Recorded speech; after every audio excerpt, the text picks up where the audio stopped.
Greetings and hallucinations. Are you ready to be enlightened? Or do you just have nothing to do for the next hour? Either way, sit back and enjoy another episode of Two Average Joes with your hosts from Lake Havasu, Arizona, Tony P. And from Long Beach, California, Joe Kelly. And without further delay, Two Average Joes. What's up, brother? Hey, we're both wearing red. Hey, yeah, what does your red say?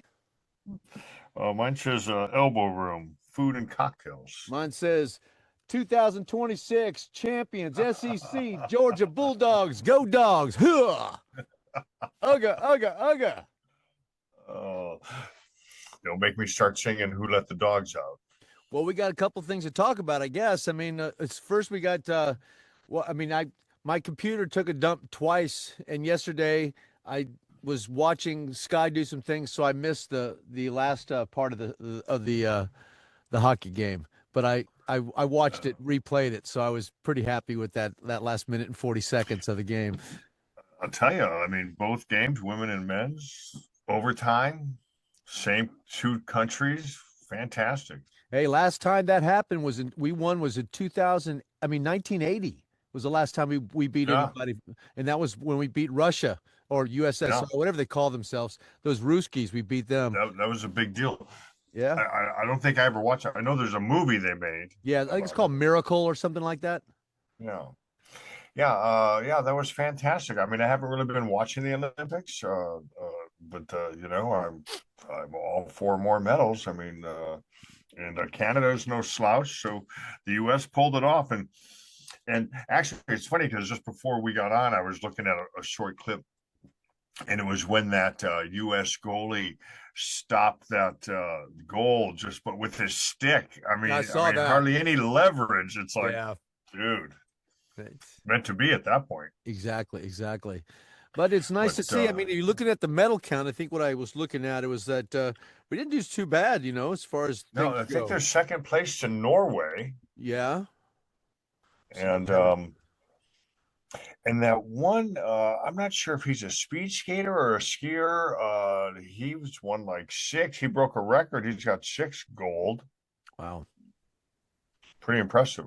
Well, I'm actually my thing is the Summer Olympics. I ran track and I pole Yeah. vaulted and high jumped in middle school and high school. So I'm a field events. I mean, that's nice. So I'm Well, gonna a couple years, they're going to be in your backyard. hey, I don't know. I'll probably go, but it depends on how much tickets cost because everything's so expensive in LA. Who knows what they're going to charge? They already got the stadium. What are they going to charge us for now? Now, I know they hosted the Olympics before, and I don't know if I just don't remember it or if it was a period in time when I didn't live there. Do you remember the last time, Tony? That was the year I moved there. I moved in LA in 1984. That was the year we had the Olympics here. In fact, I went to see. It was funny because I had some great memories of the Olympics. Um, me and my friends decided to go to see soccer at the Rose Bowl. So we went to a soccer game and we watched Yugoslavia against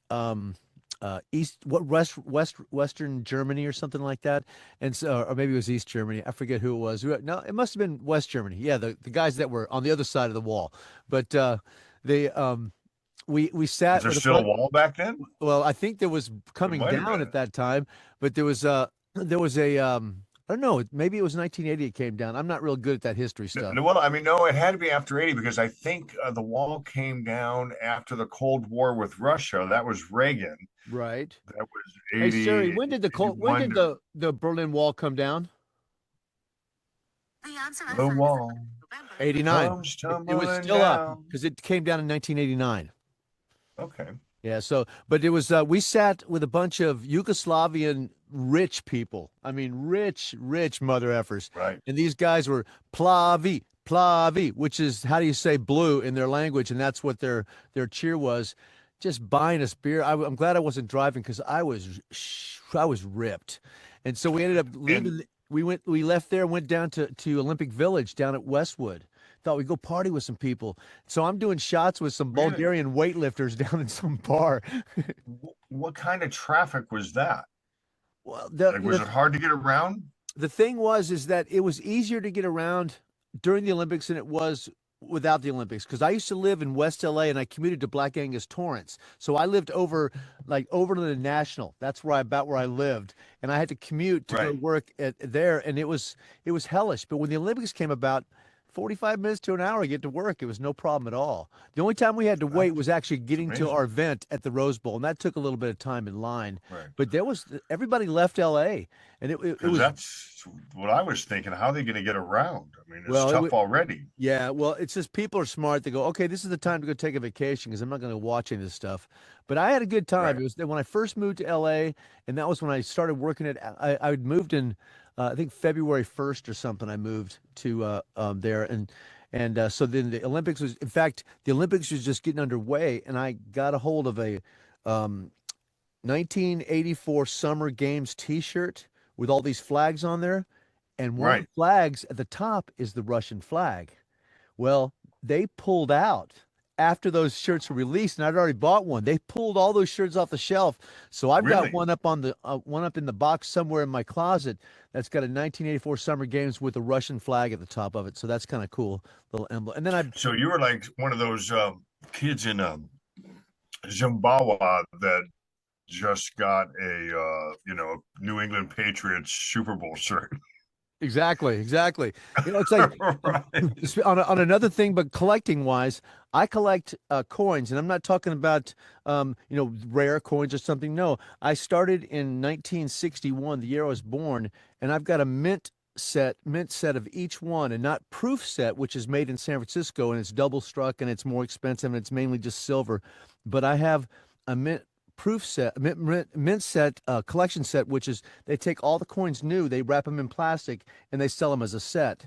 I have a set from everything. I think 83, 84, they didn't put out one, or they only put out one set, so I got to look at that. But I've got everything up into to date, and they're not putting out 2025 coins for the full set until July. Now I've paid at the maximum.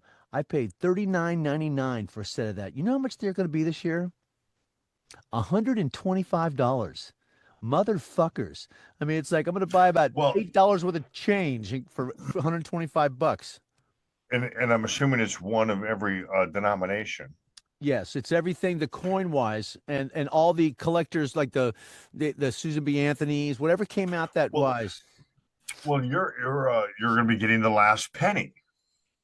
Yeah, that's true. It's and I've got some very cool pennies that I've gotten over the years, but I don't think that there you people say, should I save all my pennies? Probably not a smart thing to do. I mean, unless they're of some value, like a 1909 SVDB, or the year that they, I think during the civil, I mean the World War II, when they made them out of steel pennies. Those, that's a big deal to just grab on something. So I've Really? got those too. So, but yeah, it's amazing how much they've gone up in price.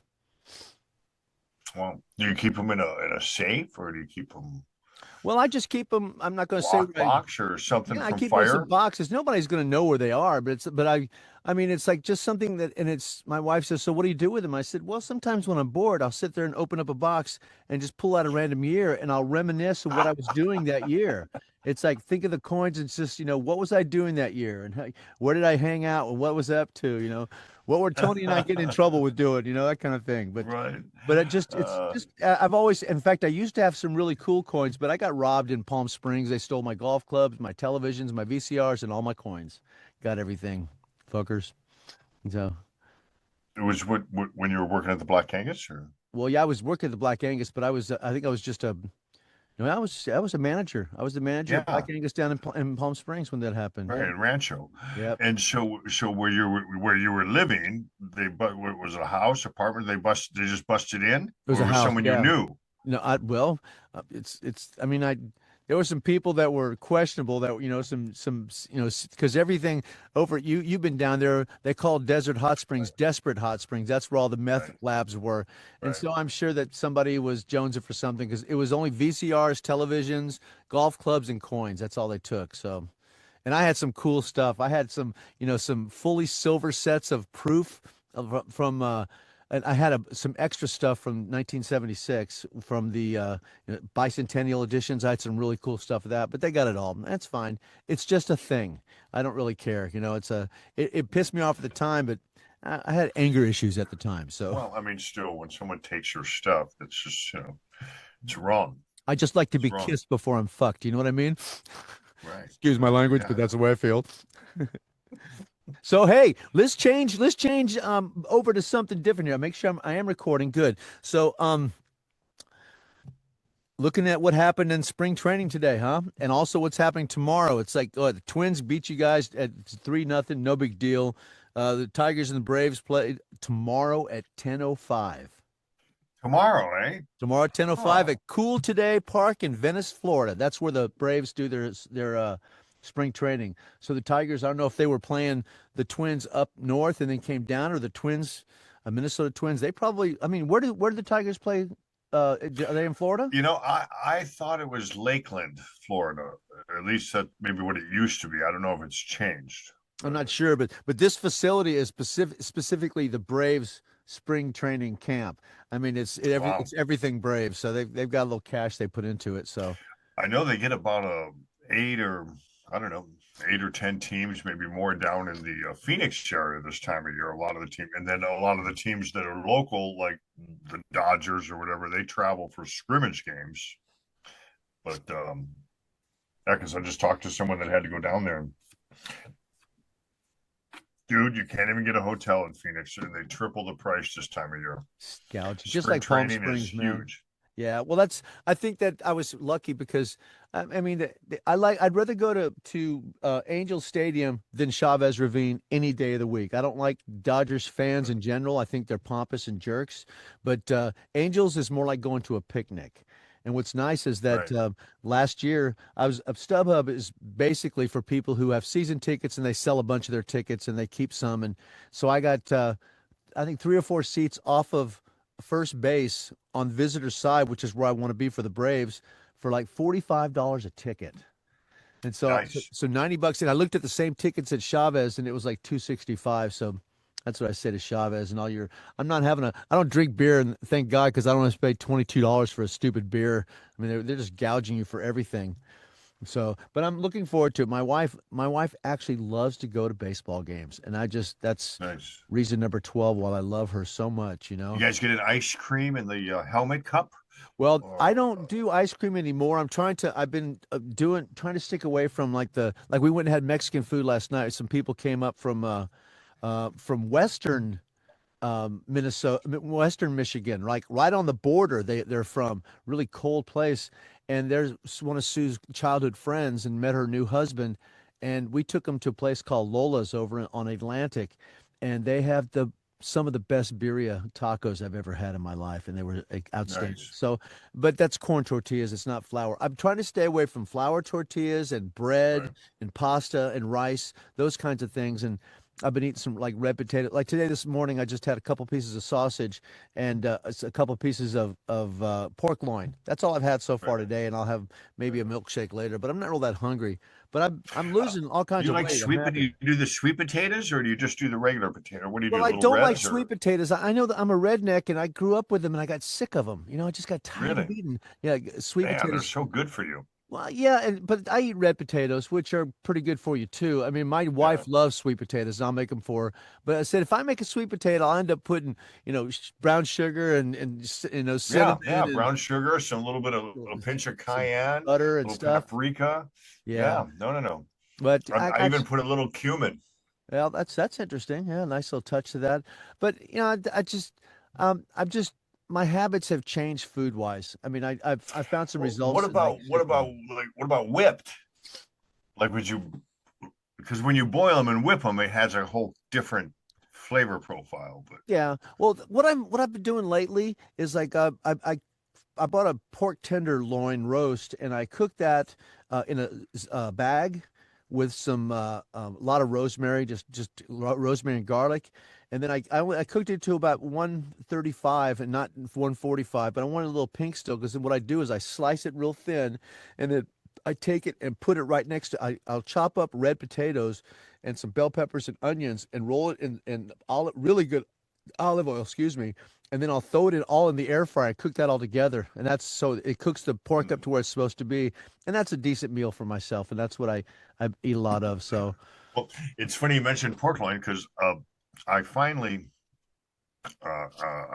got the smoker rolling today. Bought it in ooh, November, and little by little, I've been trying to. I'm just so goddamn busy. It takes me 3 months to get this thing set up, right? yeah. So, done, all set, got it all leveled out. I, seasoned the pan, right?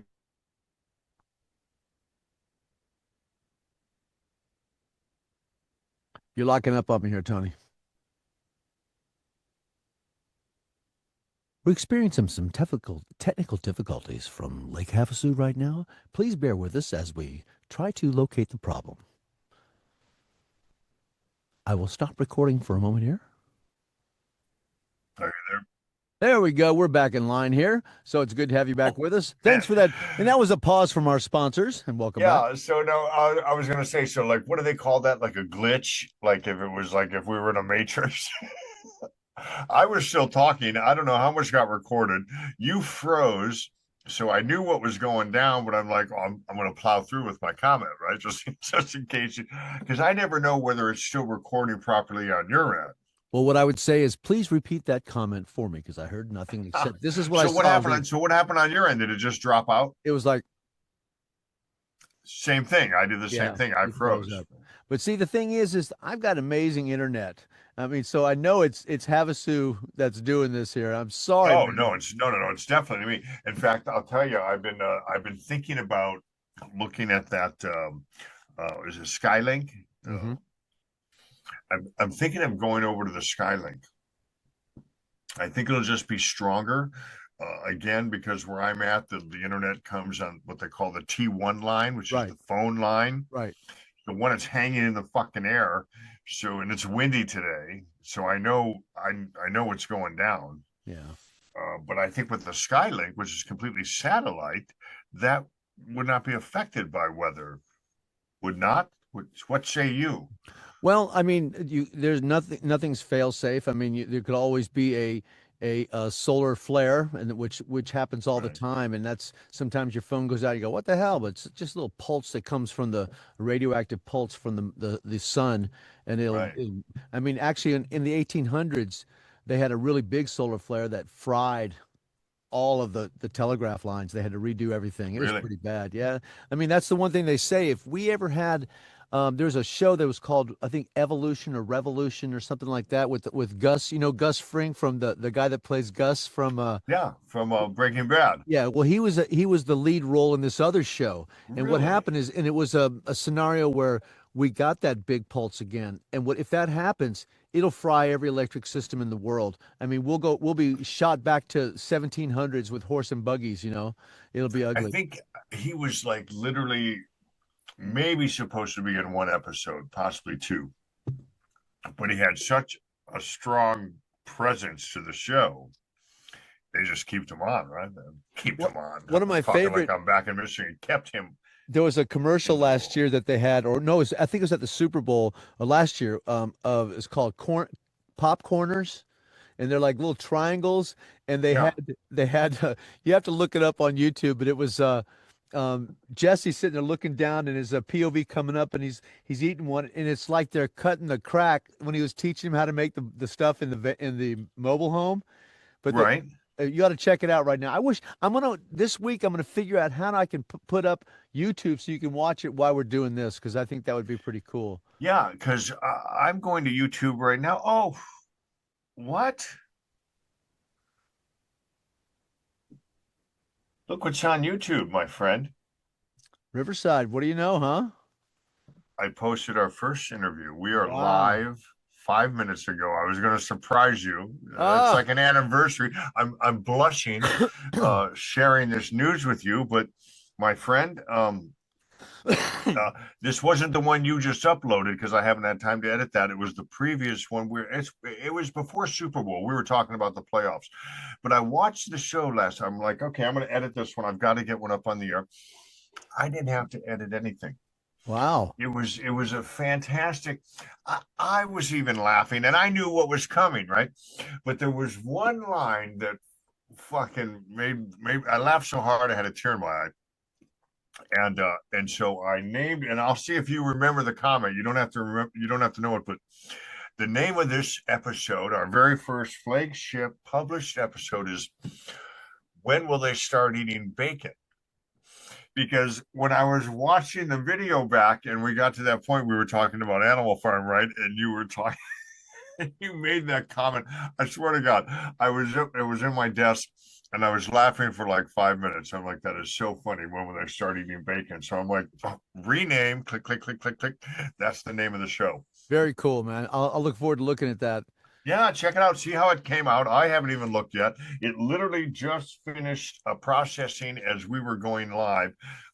And that might have even been part of the glitch that we had. Maybe it was wrapping up or something. Not sure. But anyway, 2/23, 2026, first episode. And I don't know if it's actually under a channel that says Two Average Joes. It definitely is the Joe Kelly and Tony P channel. Okay. Tony P. Let me show you how that's spelled. My buddy made it easy for me. My good buddy Joe got me a banner for Lions Country, and there it is, Tony P. Very nice, very nice. Well, there's got to be a character in our life. Thank you. That is awesome. Well, that I mean, awesome. Nobody deserves to have one of those anything Detroit than you, my friend. It's like people say, does Tony like everything about Detroit? I said, Red Wings. You've got the Tigers. I mean, anything. Coney Islands, Lay's potato chips, Saunders fudge. Oh, and Pistons are kicking ass. Yeah, they are. And I think the Tigers are going to give a good run for it. I mean, they were really up and down last year, but mostly up. And, they just sort of tailed off at the end. It happens. Yeah, I think it's exciting time in sports for Detroit fans. And God damn it, we deserve it. It's like, you're the new Boston. Yeah. Oh, speaking of sports, what do you think about the potential of the Bears? Indiana has approved the funds to build a new stadium for the Bears to come down. And apparently it's right over the state line. It's not like it's, 50,000 miles away. But what a blow to the city. I mean, I know teams move. The Lions originally were from Cleveland or Cincinnati. Well, New York doesn't even play in New York. They play in New Jersey, Yeah. Yeah, that's true too. So do you think they would still call them the Chicago Bears? What would you call them? Indiana Bears? See, the Chiefs can get away with it because the Chiefs, Kansas City Chiefs, right? So they're moving to Kansas, but at least that's still in the name. Right. So I wonder if they're going to call themselves still the Kansas City Chiefs. We need to investigate this. Yeah, that's a good. I'm going to write that and make a note of that. What's happening to the Bears' name now? So that's interesting. But even just moving out of what is it, Soldier Field, where the Bears play? Right. What a blow! Look what's happened in our lifetime. I mean, when I was a kid, my dad took me to. I don't even know the name of the stadium. I don't think RFK was where the Washington Senators played baseball, but that's the first baseball professional game I went to was see the Washington Senators. And you've got, but my dad would also take me up to see Frank Robinson and Brooke Robinson up at the Orioles. So we'd go to the Orioles because we're not too far away, a little drive. But then, all of a sudden they moved to Texas. And then you've got the Baltimore Colts moving to Indianapolis, and you've got all these things happening. And it's like, well, okay, that changes things a lot. So I don't know. I just kind of go, okay. Look at the Rams. The Rams boomeranged. My goodness, yeah. And now they're sitting on top of the world. But, and I'm not downplaying the Rams or anything. I'm not a Rams fan, so you won't hurt my feelings. But I just know having grown up in the Midwest and then in my adult life on the West Coast, the East Coast Midwest fans are just a little bit more diehard. I mean, like look at the Lions fans. Ever won since 1957. We're still, you know what I mean. The stadium still fills up. Yeah. Um, where sometimes I think when you get into these areas like LA and stuff, you know, like if the Rams or the Chargers aren't doing good, they're not selling out at those games. If they were like 2-16, they they didn't even fill the stadium. Well, I almost caused an uproar. I think somebody wanted to beat the crap out of me, but I could have actually handled it. It wasn't a big deal. But it was when, see, I'm from the Bay Area. I lived a lot of the life. I went to everything from seventh grade up to the beginning of my senior year. I lived in Walnut Creek, California.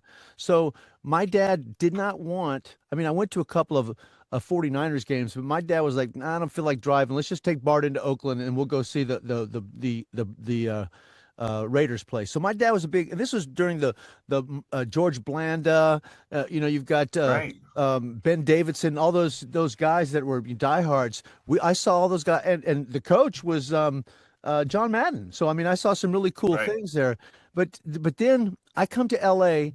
and Art, what's his name? Art Shell? Art Shell. He's not Art. Was that the guy that sold? He was the owner of the Raiders. They I moved down believe to so. moved down to L.A. and L.A. hated him. No, I think Art Shell was a coach for the Raiders, but it Yeah. was oh shit, it's Hey still the Suri, same family. hey Suri, who's the owner of the Oakland Raiders?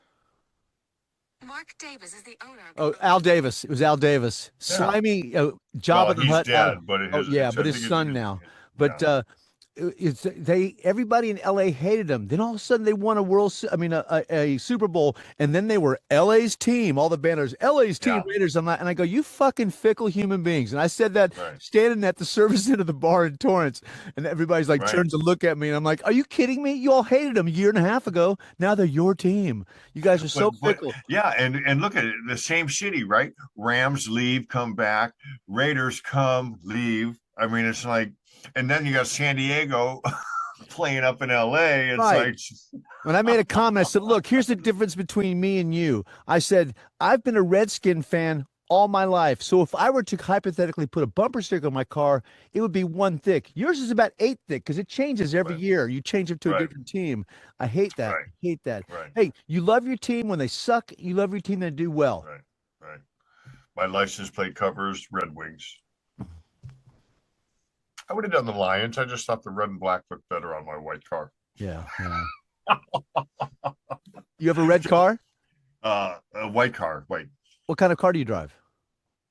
I have a RAV4, Oh, Toyota nice. RAV4. I drive a Nissan Rogue, a black Oh, there you Nissan go. Yeah, Rogue. those are good. Yeah, it's a comfortable Yeah, car, we can't actually. have black cars. Well, you can, but I mean, in the desert here, white is a predominant vehicle color. I found that the best color to get for cars like gunmetal or gray because it holds the dirt, it hides the dirt better than Yeah, anything else. My wife has a right. gunmetal Nissan Rogue. We both have the same kind of car, but hers, I mean, I had a subscription prescription. I mean, what is it? A membership to like a car washing place as much as I wanted to. But it's just like I'm thinking I'll be 65 in a couple of months, and then they're going to start docking about $225 off that check for mandatory insurance. So I'm like, I Right. got to save money some places. So I just went online and Amazon. I'm waiting for it to come today. I bought a pressure washer and all the stuff, and I've got a shop vac. I'm just going to do it at home and save myself Well, but money. will you not um have take advantage of having the medical? Well, the thing is like I will benefit from that, but it's like it's my wife has insurance also, so but I have to mandatorily get this, and so Right. we've got some friends that are going to educate us on the like the Medicare Advantage and those kinds of things, which I Yeah. don't really understand. I haven't looked at it. Now I guess I have to. I mean, it's Yeah, but funny. I think don't quote me because I'm not an expert at this, but it's possible because you're on your wife's policy. So I think what would happen is when you have a dual policy within the household, her policy could become your secondary policy to cover the other 20%. Well, what they'll do right now is the same thing they've been doing. I quit Schedule B a while back because the last company that Sue was at, we had a friend of ours who's an insurance specialist, and she looked Right. at the stuff and she said, "This is the best insurance. You don't need to worry about Schedule B. This covers everything." And her insurance isn't as good now, but what's nice is since I have B also, then what happens, I go into, say, have something done, I go to a dermatologist or something, they'll look at both of them. What one doesn't Right. cover, the other covers. So the only thing that Medicare doesn't cover is deductibles, but that's okay. Right. That's kind of standard anyway. But hey, And they're usually pretty small for the us older folks. hopefully, it's weird to think I about. can't wait. I've got 3 years to go. Shit. Well, it's nice, and I got to find out. My wife makes good money, but I just found out, and I don't know what kind of. She at 65 can collect Social Security and still work. I mean, that's okay. You can do that, but I got to find out because she makes a lot of money. We're going to find out how much they will deduct from her check, but she can start getting it. Okay, so here's my knowledge on that. I think 67 is the golden age. At 67, you can collect your Social Security and make as much money and you won't get dinged. Right, right. Yeah, that's true. If you take it 62, it's a 30% hit. If you take it 63, it's like a 26% hit. It goes down. And then so what happens is so the reason I don't take it now is because my wage, if you make over the dedicated amount, like this year, I think it's 23,500, you got to pay back half of everything you receive, 50 cents on the dollar. Well, why would I take a 30% ding and then get hit for 50 cents on the dollar? Yeah. Completely pointless. So I need to wait till I'm vested, but it depends how long she works. So if she plans on retiring at 65. She does, and she loves to work. Right. So you keep working till 67 and then it doesn't matter. But I don't, this is where you got to talk to the knowledgeable person.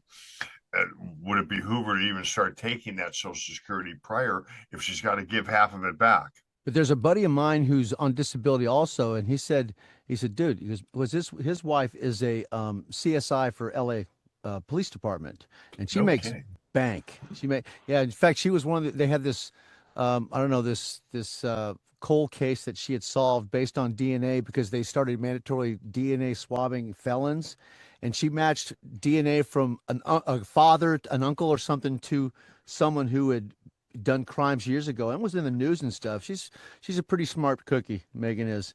So it's what he told me. He said you're able to access her Social Security into your pocket, and it benefits both of you. And I said, well, I'm gonna have to check on that. I said, he goes, not a lot of people know about that, but we're reading some books together. We're in a book club together, so I'm gonna get together with him on Wednesday, and I'm gonna say, all right, tell me the particulars. I'm gonna write this stuff down because right. I like saving money. So that's kind of fun. I enjoy it. Fantastic. Hey. Fantastic. So what else is going on in your crazy life, man? Well, I was gonna. Well, you had mentioned, you went out for Mexican food or whatever. So I was just gonna, just to switch the topic to current events. What's your take on what's going down in Mexico? Right? I mean, pretty ballsy move. I mean, on the president. I mean, we all know the president was already getting money.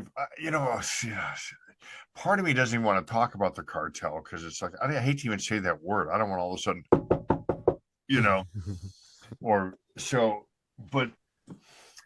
So I don't want to, be like all pro and con, but that was a bold situation, doing that, taking out someone at that level. Yeah. And now they're feeling some of the repercussions, and apparently, like the people that are in, Puerto Vallarta and stuff, they're like they can't even get out of town, right? You can't get on a plane, you can't leave on the car, you're trapped. I mean, and as long as no one was fucking with you, I'd be okay being trapped there. I went down for 10 days, I got to stay for a month. Not my fault, right? But as long as I wasn't waiting to get fucking macheted. Right. My son went down to, I don't know, Cancun. He says, you don't leave the resorts. I mean, you don't, because it's corrupt everywhere down there. But the last time I went to Mexico on a regular basis was when, there's a show on Netflix, it's called Narcos. And they have Narcos Colombia, which is amazing about I forgot, what was his name? Escobar, Pablo Escobar. Oh The whole thing yeah, was yeah, about yeah, him. yeah. And then the whole idea of Narcos moved to another group in Colombia, and that was the second season. And the third season was called Narcos Mexico. Now, I lived through that because I surfed a lot.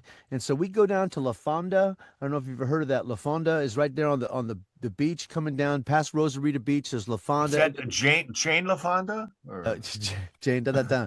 Actually, this place is cool. We when I first learned about it was in 1984 when I moved down at Black Angus. right, All the employees would go, "We're gonna go party at La Fonda." I'm like, "What's that?" "Oh, you're gonna enjoy this." So we stopped in San Diego for some reason, and we get this pizza parlor, and they have two large pizzas that are uncooked. And they put them in the right. car. We get down to La Fonda, and we get to the office, and there's this little tiny beautiful woman with really nice eyes, and gorgeous, and she's American, and her husband, his name is Dimitri, and he's from Manhattan Beach. And so we bring these pizzas to them, and they're like, "Hey, drinks are on us for the whole weekend. You guys are covered," because that was her favorite thing was pizza. Well, I started talking to Dimitri, and I said, "Dude, how did you get from Manhattan Beach to here?" He said, "Well, I had owned an accounting firm, and I was incredibly successful enough that my doctor said you're going to die in the next 3 years if you keep doing what you're doing because you're a workaholic." So I took a vacation to come down here, and I stayed at this little hotel.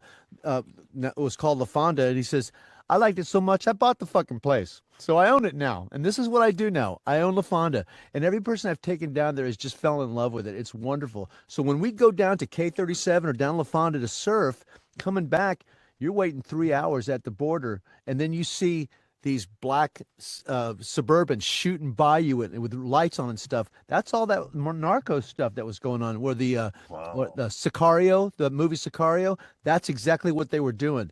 So it's like, Okay, so I have a question about the show, and I have a comment about what you had just said about how, you know, the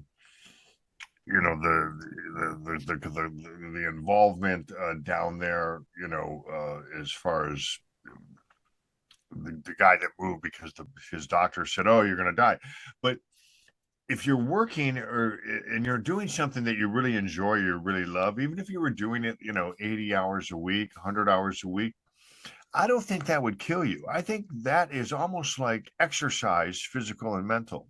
well, yes, but I think if you hate your job, 20 hours of that could kill you. well, I think when he was an accountant, he had a good time, but when it was his firm, he had to adopt everything, and it was Right, overwhelming for him, and it right, just taxed him. He probably smoked and drank and too much coffee, all that and stuff. But his doctor right. said, "Hey, I'm looking at the watch. It's just a matter of time That's before good we fill stuff. out a death certificate." So on the show, is it set up like a documentary, or is it set up like a series where actors portray the individuals? That's How what is it it? is. But they like with the if you watch the first one, you got to do a lot of translations. I mean, the thing is I love watching movies with subtitles because I can read and watch a movie at the same time. It's much easier. Right, But a lot of the movie is in Spanish. And you'll see it, and then like when they did Pablo Escobar, the guy that played him was amazing at him, and it was all right, characterizations, and they did dramatizations, but it was all right, based on real events.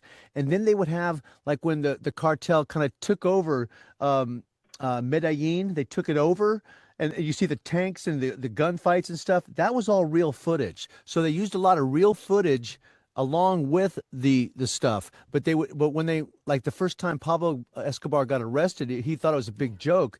But that's when he got noticed, when they actually got him on file.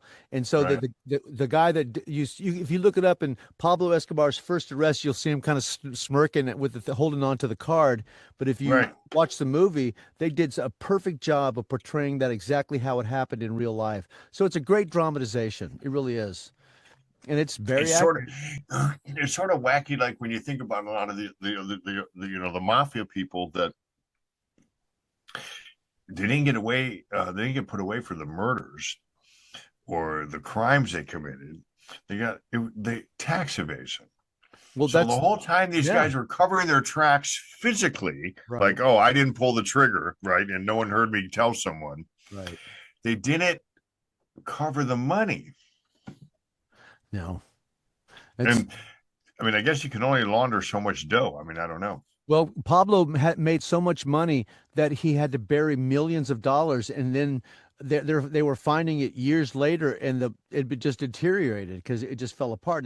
He made so much money he didn't know where to put it anymore. I mean, it's like Crazy. that's a crazy problem to have. But what was interesting is I worked. I'm not even going to say the name of the restaurant because I don't want to get anybody in trouble. But I worked at a really nice 4-star restaurant in New York when I moved as a high school senior. And because of my gift of gab, I got a job as a waiter there in 2 weeks.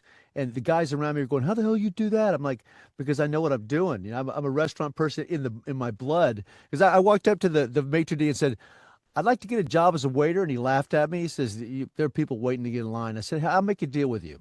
I said, "You let me come bus tables for a week. Don't pay me. I'll do it for free. And if I'm not the best busboy you ever saw, you fire me.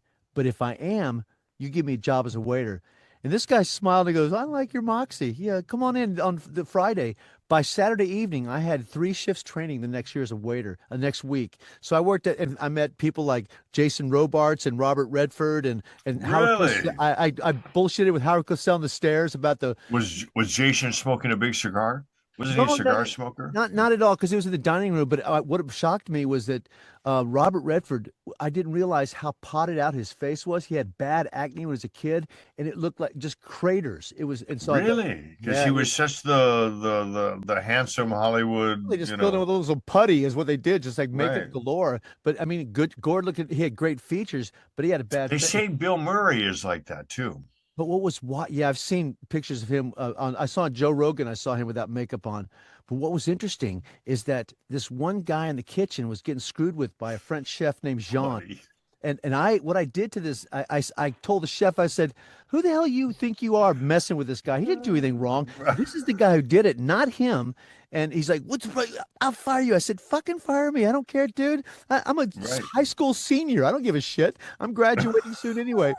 So I'm just trying to I'm this trying to kid get who some I pussy. rescued and saved, after work, he says, "Hey, you come see me at the Monkey House." Now, the Monkey House was this place that they ran had like a 200-year-old barn that was restored, and they made quarters out of it for the I don't want to call them illegals, but the wetbacks. Excuse my language, but the wetbacks that they had in were from Colombia.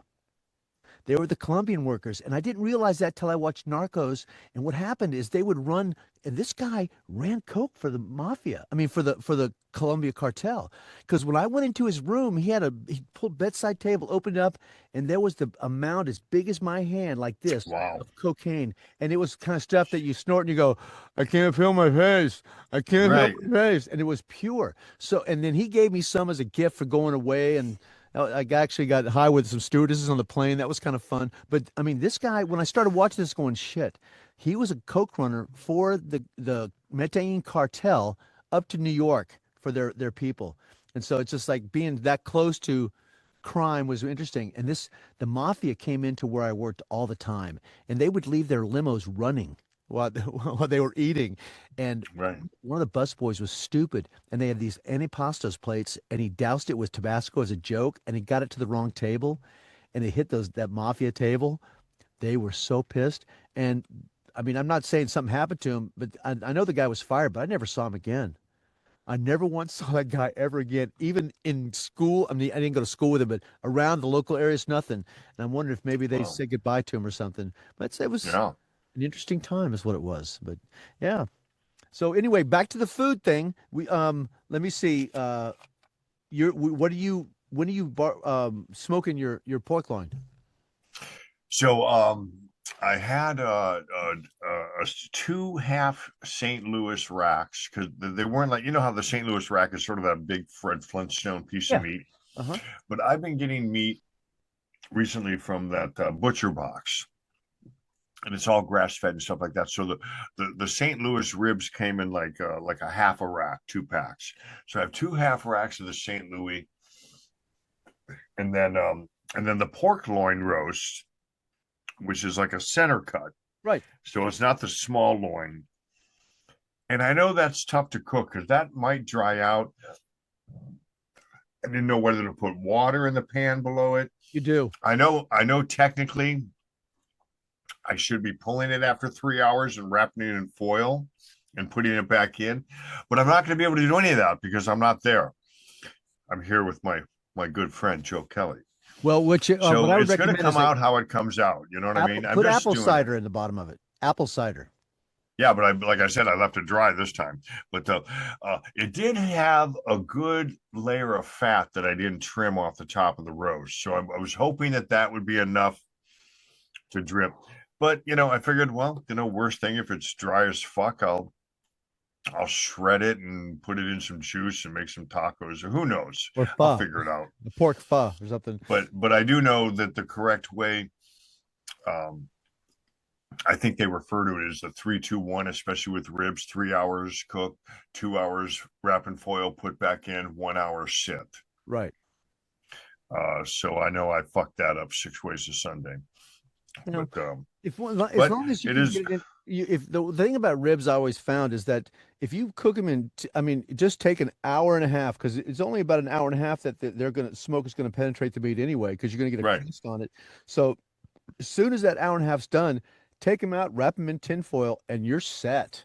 I mean, you can put them back in there, and they just and then I was thinking about this too because I know that if you wrap food in tinfoil, there's health repercussions. I mean, I don't know how bad, but that is not the healthiest thing to continue to heat food in.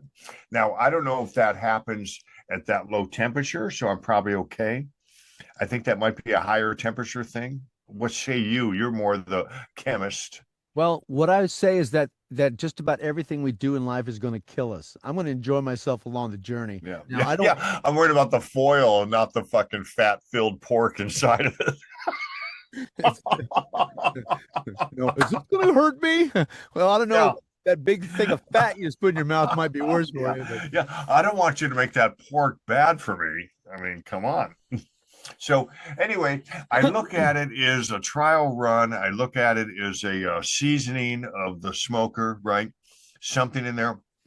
Because I was going to do that anyway. I was just going to go buy a cheap shoulder roast just to cook something off in it first, just to get it dirty and get the fat splattered around and just get it, it's it's a smoker. It's gotta be somewhat used. And then now I'll perfect because I think in theory, and I don't know much about brines. I've never brined, but apparently that's key in smoking. Like if I were to brine that roast, then I may not have to worry as much about it drying out. That's absolutely true. Absolutely. Is that the deal? I brine not everything, but I love to brine. If I'll take, because I've got a pork shoulder, but a butt roast or something. It's about 7 pounds in the freezer, and I'm going to thaw that out and make chili verde. But it's like if you take that, and if I was going to make to do like pork tacos or something to make the whole thing, I would drop it into water that it mixed with a cup of rock salt and a quarter cup of brown sugar, a quarter cup of sugar. I just break some whole garlic and toss that in there and a snot load of rosemary and some peppercorns and let it sit for 24 hours and stir it every once in a while, turn the roast over. And then after 24 hours, I take it out and I dab it dry. And then I just put my dry rub on there and I leave it sit for another 24 hours wrapped. And then I cook it after that. And I'm telling you what, man. Oh man, shit. I need more time. Yeah, it just see the thing is that if there's a show on Netflix, it's called Chef's Table Barbecue, and there's a guy Rodney Scott. He's one of my favorite guys that barbecues. He does whole pig barbecue in Charleston, South Carolina, and it's what I tell people. It's like you can go to LA and have the best Mexican food in the world. But if you want to have some outstanding barbecue, drive by some gas station that sells it in the back in South Carolina or something. It's the most amazing stuff. And this guy did that. He started off a small place and now he got a Michelin star actually. So when you brine something, it has to be submerged. What do you have, like a big square container you use, or because I wouldn't want to use a metal pot. Big stewing pot is what I use. Okay, so you can use metal. Yeah. Oh, yeah. In fact, I've got two of them. One is a big one that I do chili verde, and the other one is like I'll make jelly and stuff. And it's one of those with a glass top, so you can look down in it. So I'll just take the they have a little insert for the jars. I take that out and I'll use that to brine. But brining is the way to go. You can't brine pork ribs though. There's not enough meat on them. It'll fall apart. Right, You got to right. have a little bit more too. But the pork tenderloin, the only reason I didn't brine my pork roast I just cooked is because I threw about a half a cup of water in a Reynolds cooking bag with a whole bunch of, I rubbed it with garlic and threw rosemary in there. And it's hard to dry out something that's cooking in a bag because it's just Right. constantly Right. It's draining covered moisture. with moisture, right? That's why I should have put water in. Yeah. Okay, well, I'll let you know how it turns out. I mean, it's ribs. It can only be so bad, right? I've got some sweet corn with it. I mean, how bad? Well, if that they could don't be. work out, they're too dry. Your wife can make some pho out of them. How about that? So. Oh, good for. Oh, that sounds fantastic. Good Yeah, job. Yeah, well, that's what we did with the beef bones from the prime rib at Christmas. yeah. We just, because the butcher at the grocery store that we get the prime rib from, they cut and then tie it, so it's no problem. You just pull it away, and man, they're like the best pho bones ever. Well, my the girl that does my eye test every year, she's Vietnamese, and I told her, I said, yeah, my friend's gonna take his ribs from the rib eye, and she's like, he's gonna make pho, and I said, yeah. She's like, oh, and she was just like drooling. She's like, oh, it's so my favorite thing in the world. So yeah, that's a big tradition for her family. They take the bones and they make the pho out of that too. So yeah. Well, speaking of the Vietnamese food, we were talking a week ago, and remember we had to cut the show short, like after 10 minutes, because Yeah. even though Twee had told me she wouldn't be home till later, she's like, "Where are you?" And I knew it was a big deal, right? Sure. I sent you a picture of the food. Oh yeah. Oh man, it was so good. We ate off that food for like 3 days. I mean, Nice. she Nice. worked hard, but um, and then getting back to the brine real quick before we start to wrap up. Someone sent me a salmon recipe because I wanted to smoke salmon, and they said you need to brine that too. Do you smoke salmon at all? Are you a fish? I am a salmon hater, and I've when I've cooked salmon for my wife, I'll go buy a plank, soak it, and put it on my barbecue and cook it out there for him like that. But I do not eat salmon.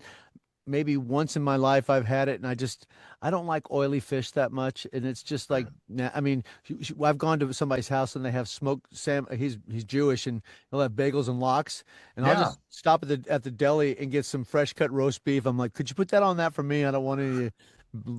Keep the salmon away from me. No, thank you. I need my white boy Christian lox and bagels, please. Exactly. Hey, I know what I like, but that's what I enjoy. But well, so Well, now my friend, we've got as the we problem, or I've got the issue solved, so I can start sending anything over. I'll just keep oh, this one. I'll send fantastic. over when I'm done. I'll send it right over, so it's Yeah. done. I got it in processing it. And I'll try to be diligent and take a look at things and get them posted, and we'll see what happens. And you know what? I watch the show, see what you think. I didn't really tweak or edit out any of the sound or anything, so you know, we'll play with it. We'll get it right. Uh, I don't think anyone's going to watch us anyway. Who knows? But it's Who just for knows? fun, have a good time. Yeah. Okay, so I'll pick a couple of questions. You pick a couple of questions, and you may fire when ready, Gridley. 1 through 5, my good friend. And this card is about know me better about me. So we're going to find out a little bit more about Joe Kelly. Well, Joe Kelly will pick number 4. Number 4 says, share a situation where your emotions contradicted your logical thinking. Oh, man, I'm glad that's not my question. That is a lot of thinking. Share a situation where your emotions contradicted your logical thinking. Well, there were times that I tried to stop a moving car with my drunk body, so that might be one of those things. But I think that the best way Well, to I look knew at you when you were younger. I think you were successful at doing that, what I think that would be the best thing to think about it. Every girlfriend I ever had a problem with, it's like I said something stupid when logically told me just to shut up, because my Right, my right. grandfather gave me some advice one time, and he says, when a woman comes to you and says that she's got a problem, all she wants you to do is tell her. She doesn't want you to solve it. She just wants to vent Yeah. because if you pull out, this is how this old was. You pull out the slide rule and start trying to figure out things for them, they get angry. So just kind of sit there and go, uh-huh. Oh, yeah. Oh, I'm But sorry. that's our nature.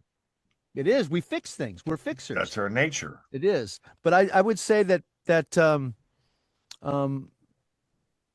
there was a time that when Barry jumped out of a car, we'd just been to Don Jose's or something like that, and Barry jumped out of a car, and I was hammered in the back because this girl was giving us a ride, and he jumped out and got in a fight with these guys.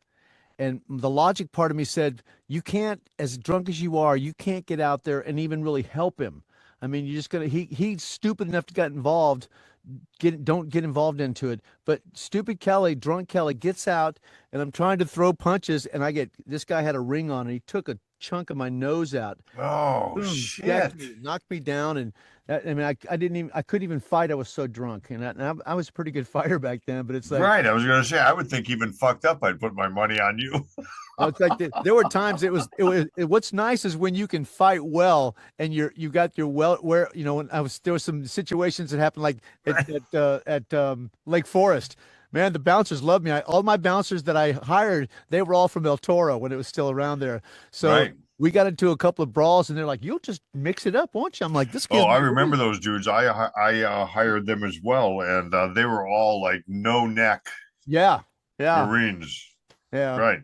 Yeah, so that I guess Fantastic. okay. I'll tell you. I'm going to just. I know it's been a long answer, but that time at Lake Forest when they asked me on Hawaii, was it Halloween? Can you come down? We got a problem behind the bar, and it was I forgot her name, a cocktail waitress, really really gorgeous, not gorgeous so much, but very sexy woman, and Nicole was her name, and she was wearing almost nothing. She was wearing like a garter belt, stockings, and Oh, I everything. remember Nicole. Didn't she have fake boobs? Yes, that's Yes. her. Dark hair, skinny. Yeah, yeah. And Yes, so yes, yes. she had asked me, she came up in a trench coat before work and she said, "Can I wear this?" And I'm like, "Okay, look, this place is not a bar until everybody clears out of the restaurant, and that's about 11:30. So you have to keep the trench coat on until 11:30. Then you can wear that." But I didn't realize that she had a thong on, so her cheeks were kind of hanging out there too. So I got a call. And I'd already been having a couple of cocktails, and so somebody said to me, "We got a problem behind the bar." And it was that little area with all the brass and stuff for the tables. Right. And so I went down there, and there's a group of them talking, and this girl is right there. Nicole's the other side holding her tray, and this girl walks up and she goes, "Are you going to let this girl dress like that?" And I didn't think I said it. I thought I was thinking it, but I said, "You're just pissed off because her body looks nicer than yours." And she took a swing at me, and I went back, and all of a sudden Really? there was, and I kind of pushed her hand away, and all of a sudden everybody was brawling, and I started brawling Wow. too, and we did about $15,000 worth of damage, broke some stained glass and everything, but no one knew how it started. Right. No one knew how it started, but they still hit you with the bottom line. You remember that? You either No, stuck yeah. straight to your bottom Yeah, line. you So had to pay for that yeah, shit, hell right? yeah, I had to pay for it. It's all fun and games until the numbers come in. It was an expensive game, and since I wasn't GM, it wasn't that big of a deal. So, hey, I'm sorry. Get a look at Yeah. Who was me? No. No, actually, it was the guy Polino, John Polino, I believe was. Oh, wait, was he down in Lake Forest too? Isn't that the guy you Was replaced? was Didn't that you? before Lakewood? Well, but when you were at Lakewood, I think Polino was involved in something that was shaky. Well, Lakewood, yeah, he went to Lakewood, and then he got in trouble. There's some gift shirt scam. Yeah, yes, but he was my general manager, and then you took over for him there. That's right. That was That's when I right. first met you, and then I was like, "Who's this young buck?" And then it's like I started really appreciating who you were. You had a great system, but that was a long answer. I was pretty young back then. Yeah. Yeah, but it was I was weird. like, what, 26? Yeah, it was weird to take direction from somebody younger than me, but I appreciate you. You really knew what the hell you were talking about. So I always say, if you want to know about restaurant systems, Tony Pantelli is the man to go talk to. Oh no, wait, that's right. This was after. This is when I came back the second. Yeah, so this was 1993. That So makes I about was sense. I was definitely older. I was in my early 30s. Yeah, but you're still younger than me. But I was impressed. Okay, let me see which question I'm going to ask you here. Okay, if you were a multimillionaire, where would you be, and what do you believe you'd actually be doing right now? if you were a multimillionaire and money wasn't an object, where would you be and what would you be doing right now? Well, okay, money's not an object. I'll tell you what I would be doing. I'd be doing three things. I would rotate them around during the course of the year. One, Twee has by showing me Vietnam, I have just become a complete lover of that culture, the food, the people. We're going back this year. We stayed in America last year, so I would definitely spend as much time there as possible. Such a fantastic country, beauty.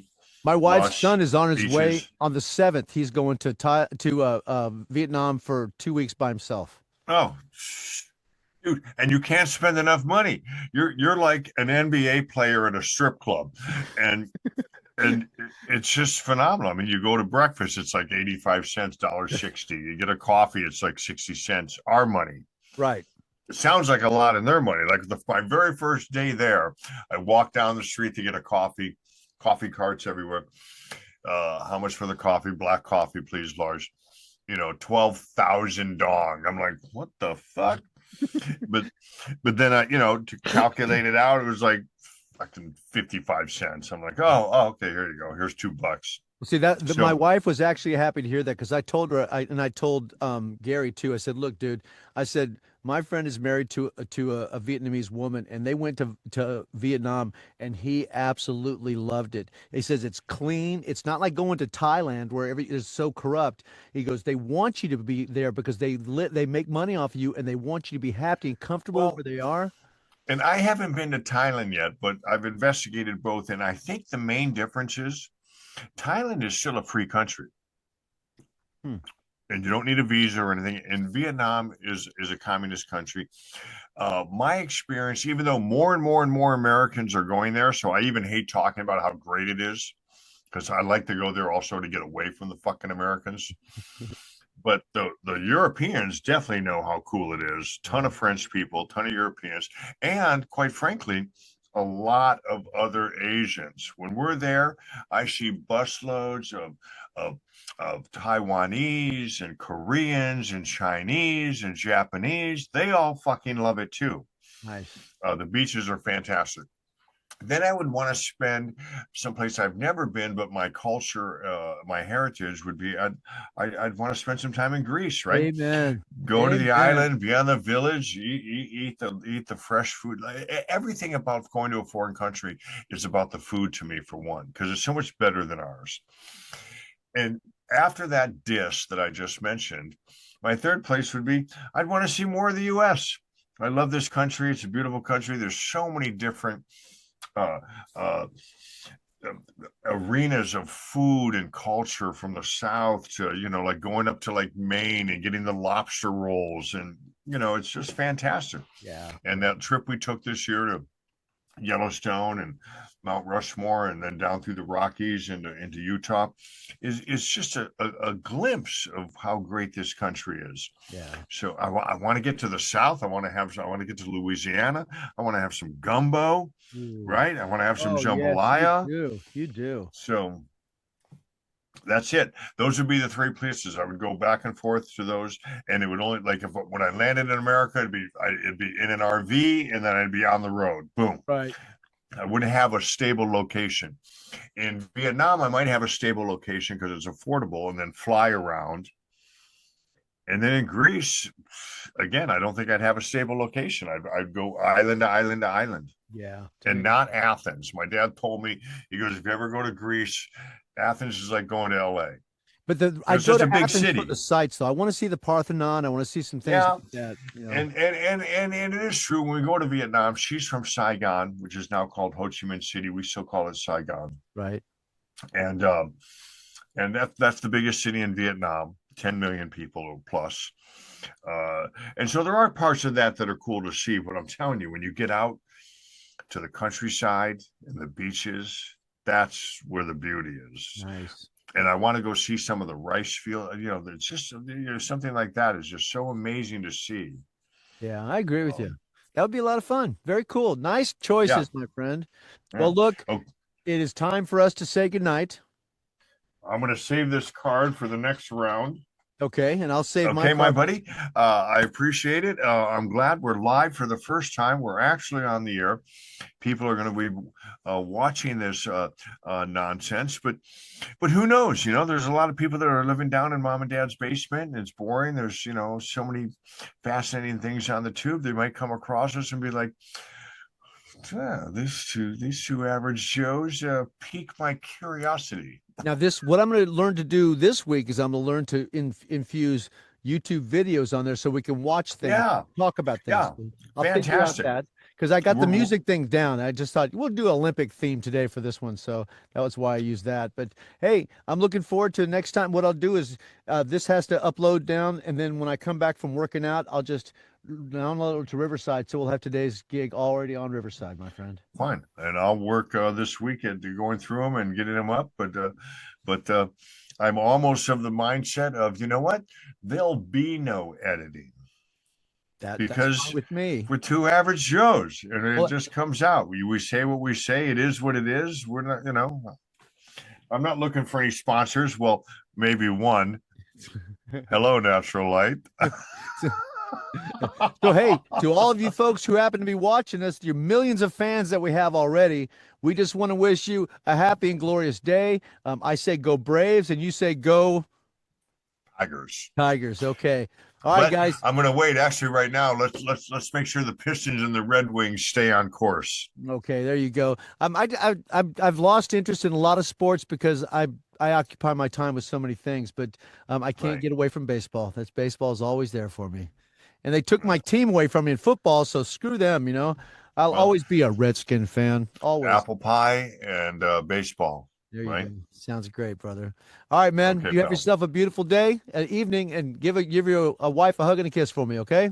Will do. Thanks, Take care, pal. brother. Have a good night. Bye. Bye-bye now.